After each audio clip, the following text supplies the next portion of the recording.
RBE. RBE. You always start the joke like that. RBE. You know that? You always be starting that. That's like a thing for you. Yeah, you know, because, you know, that's one of my favorite chants out here, man. You know what I'm saying? What do you mean favorite? There's multiple? There's other ones? No, I'm saying, like, that's one of my favorite chants, period. Like, it's like we're at the Coliseum. You know what I'm saying? And Maximus Aurelius is coming out, and they screaming. You know what I'm saying? Like, that's the chant right there. You know, dope. You know it's about to get crazy. First off, I gotta say, man, I'm happy for you. 10 plus years of success. Thank you, my nigga. Great battles, putting on. I did a blog, you know, just being selfish. You know, like, ARP, you can't do this. Get out of here, I don't believe you. ARP, man, I think it's time to address the people. We've been making speculations, rumors about you potentially retiring. You owe us, ARP. You owe us. You owe us an explanation. That's all I'm saying. Listen, you know, sorry it's not true. We need one of those. We need something. An interview with Hip Hop is Real. We need something. But listening to you talk, I'm like, nah, you right. We being a little selfish. I appreciate that. We being a little selfish. So I'm gonna just say thank you for your hard work for so many years you put in this culture, man. And thank you as well for all your support over the years. Day one. We go all the way back to the beginnings. Like, you, Hip Hop is Real, Knowledge, the whole team over there, and RBE truly are brick by brick. Facts. You know what I'm saying? Facts. Like, I was there when my first interview with you. I think I came to your crib. My house, my mama house. Yeah, and that's when you had the black background. The black background. You know what I'm saying? And I was there speaking on Star. What happened? The whole situation. Star and a lot of history and what do you think about? Because we had early hate and energy we was dealing with, huh? I aired that shit out with you. Yeah. Ain't nobody gonna lie on us, especially when we in the middle of building and me just sit there and take it when RBE is building our credibility. You know what I'm saying? So, and on his side, I mean, if you ask me and you watch his career, this is what he does. This is what Star does, his entire career. It's called A Million People a Snitch, A Million People Pussies, a million people this. Somehow little ARP got added to that list of the Jay-Z's and the Dame Dashes and the Aaliyahs and the T.I.'s, and I don't mind, man. Fuck it. I mean, ain't no skeletons in our closet. Matter of fact, I got a second cup of reality on the way. I don't know when y'all gonna drop this video, but it might be out by then. But, yo, the history of this shit, to answer your fucking question, man, this guy, this old man, I did a video called ARP True Stories. Swave Sever, Math Hoffa, Star and Buck Wild. And it broke down how RBE started and how it was created. Star still wasn't with it. So I told Star, you know, I'm gonna do it under another name. We said, yo, fuck it, we're gonna do our own thing. What we gonna call this shit? My brother shot that says Rare Breed. Because everybody asked that question. People are starting to realize who RBE is, and they want to know, damn, where did they come from? I don't want people to think that we just came out of nowhere like we chasing $1 or some shit. You know what I mean? So we thought ahead of that. We put a nice little video on a YouTube channel with all facts and honesty of how and why RBE was created. Some of my background in the battle rap business is with battle rap media. I had that shit out with you. I was very outspoken. I started off outspoken. I was about to say, you always was one of the people that never shied away from speaking on how you feel. Had to. When you were when you're not just the new guy, you know, on the block or the smaller company, or you're trying to make people understand who you are, what you're about, what your company is about.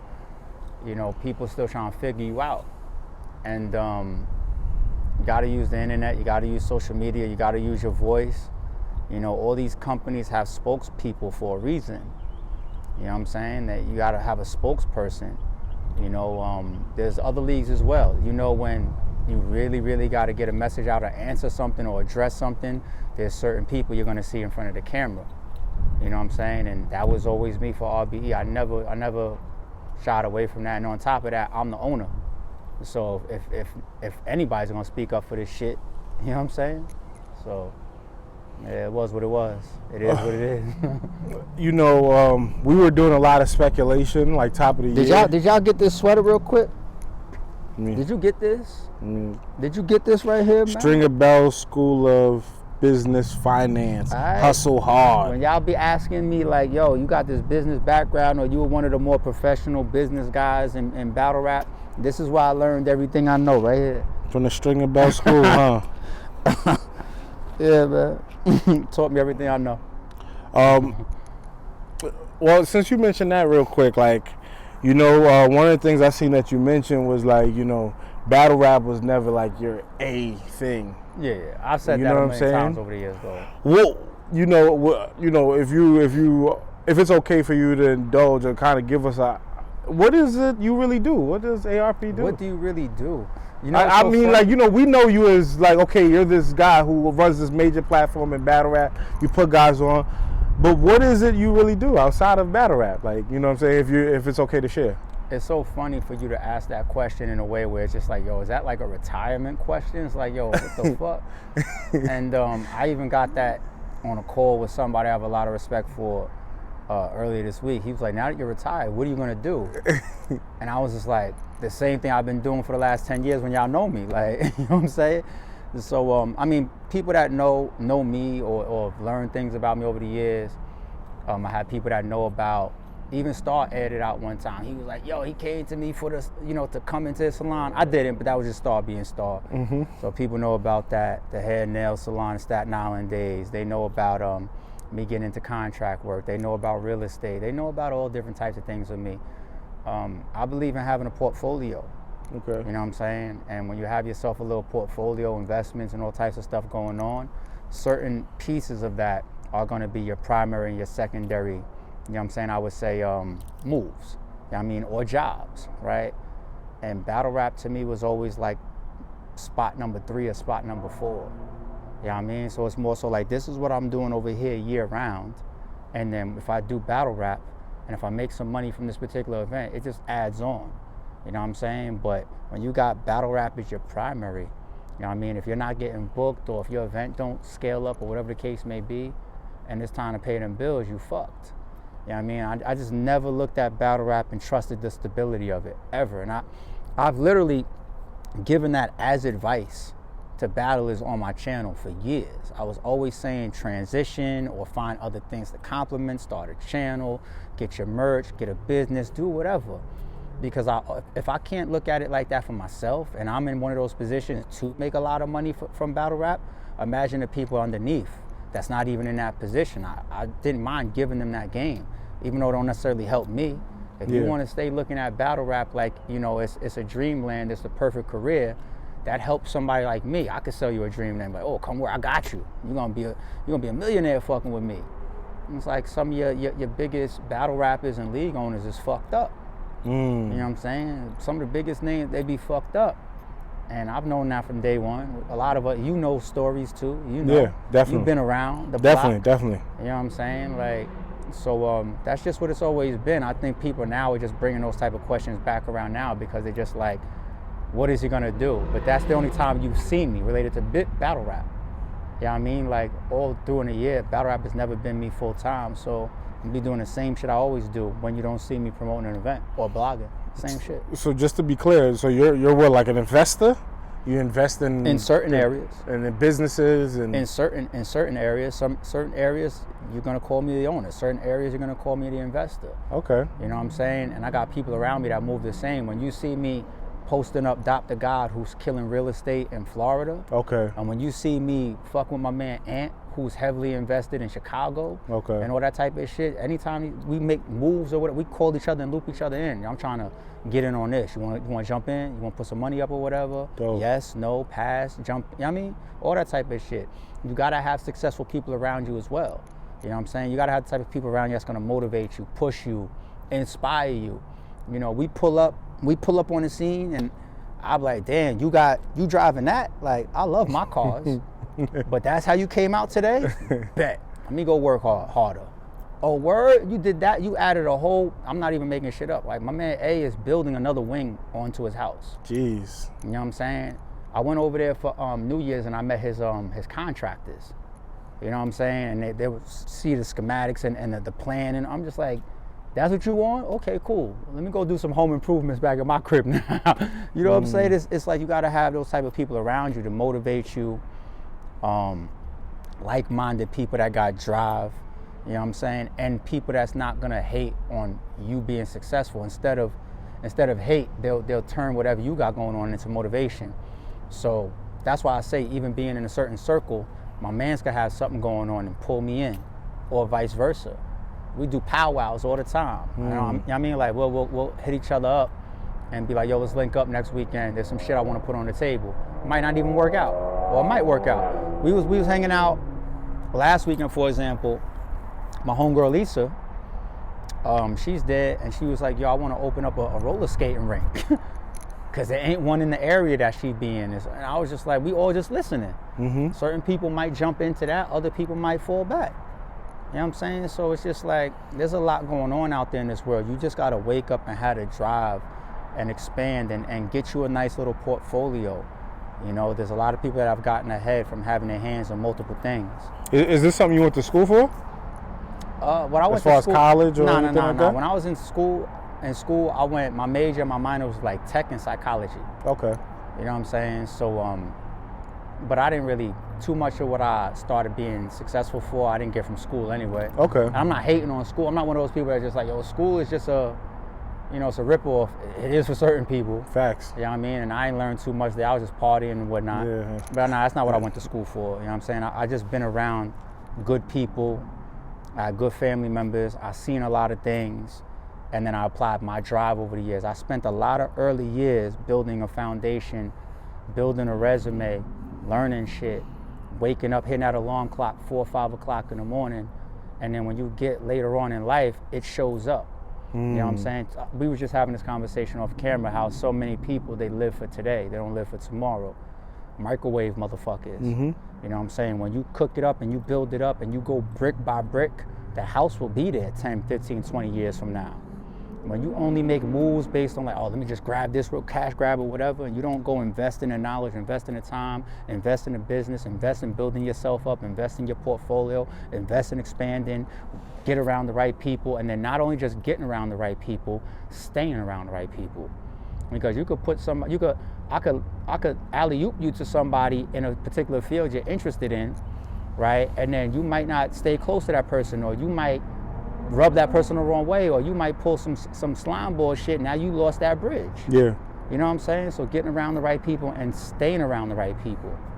It's just a lot to it, man. Like, these type of conversations I have very, very frequent. But for me, it's just regular shit, man. It's just how to get ahead and how to be successful in life. That's all. Yeah, and you were doing a lot of this before you became, you created your platform? Absolutely, because I created my platform with my money. Got you. You know what I'm saying? Damn. With my money. Respect. Yeah. So and over the all out of pocket, out of your own pocket. Yeah, we've never been quote unquote partnered, or we've never been sponsored in that respect. Wow. Like when you see like I just find examples of when something's elongated, like caffeine and an elongated time, or exclusive vodka, or Al Capone cigarillos. Facts. Or I think King of the Dot has some that was like spanned a certain amount of time. Or Alki Davis, you ain't had. Yeah. For us, we just had like 3 or 4 random situations where people came in and wanted to like work on us with a particular battle or a particular event, and then we just went our separate ways. Like Big Gerald. Yeah. I seen you mention him, 100%. and I spoke to John last night, and he mentioned them too. He said guys like that don't get enough credit because he said he probably done put $250,000 in without asking for nothing back. He said I don't know if that's a fact. Maybe. He said I don't know if that's a fact, but he said as long as this guy's been helping and putting out like, and he said without asking for nothing, just to see guys. John alluded. He said, guys might be effed up or whatever in a situation, and he'll just put that bread up to make sure not only does he get the battle he wants, but you get some bread in your pocket to make sure you take care of yourself. There's a conversation you and I was having off camera, and I'm not going to say no names or no situations, right? Okay. But isn't it crazy to have somebody like, let's say, a Lawrence, or ARP, or Gerald McCoy, or whoever that's going and reaching into their own pocket, and you could call that person if you carry yourself the right way, you have a relationship with this person, or if you're just professional, whatever. and be in a bad spot and be like, yo, you know what? Advance me $2,000. I got something going on. I'm gonna show up for you next month, right? I've done it a million times. Or Gerald McCoy that, yo, I just want to see this battle and I fuck with you as a battle rapper, right? Imagine fucking those type of people over. Or imagine making those people like look at the game like, what am I doing this for? Yeah. Like, you know some things behind the scenes. Of like, course. You think Gerald McCoy's gonna hang around for a whole nother year or 2 years or 3 years? Ah, man, hopefully. But if he does, like, so when you work with, or when you got a direct line to an ARP or a Lawrence or a Gerald McCoy, and these are people that go into their own pocket just because they fuck with you and you sent them a text message and they can cut you thousands of dollars. You know what I'm saying? Like, yeah. You want to keep those people in a good spot. 100%. If those people got to look at you or a situation or the overall industry game and be like, then you lose a resource. No, that's you real. lose somebody that you can call 6 months from now when you're in the jam or whatever. Like, people don't hustle. I said this a million times. People don't hustle for tomorrow. They just... And that's a horrible burden of bridge, especially when it's somebody who genuinely just wants to help and is not asking for anything. And then when these people go live their lavish lives with their big houses and their expensive cars and they fucking 10,000 square feet crib and all this shit, and when they're not over here doing for other people that's in a lesser situation, then you wonder why. I'm not saying that everybody's like that. No, I see what you're saying. Selfishly in the cut on their own. But some of these people are there, they're accessible, they're willing to help, they're ready to help, they have helped, and they wasn't managed the right way. And then they just be like, yo, you know what? Like, what do I need to do this shit for? This shit ain't fucking helping me. You know what I'm saying? It never was really to help me, but not only I'm already not getting a dime back or I'm not being helped, but I'm being abused. Well, I'm not even speaking for me. Yeah. I'm just speaking about how people hustle. This ain't no ARP retirement thing that I'm giving you. I'm just speaking for, like, let's say hypothetically a Gerald McCoy, somebody that deserved that type of credit. And I'm trying to remind people that when the Gerald McCoys of the world come around, you gotta take care of these people. Facts. You gotta take care of these people or take food off your own table on some hustling backward shit.